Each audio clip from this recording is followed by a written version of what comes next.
ஒரு ஆயுதம் தாங்கிய மதவெறி பிடித்த கூட்டமாக அவர்கள் இருந்திருக்கும் பட்சத்தில் ஹைதராபாத் சமஸ்தானத்தில் முஸ்லிம்களை தவிர வேற யாருமே இருந்திருக்க முடியாது.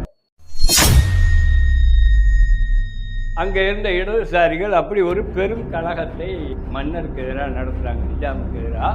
அந்த கழகத்தை அடக்குவதற்காக அந்த மன்னர் என்ன பண்ணுறாரு அப்படின்னா, ஒரு சிறப்பு அதிரடிப்படையை உருவாக்குகின்றார்.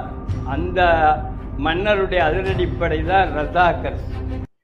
இருக்கிறது இந்து மக்கள் தான். அவங்க இந்துஸ்தான தான் விரும்புறாங்க.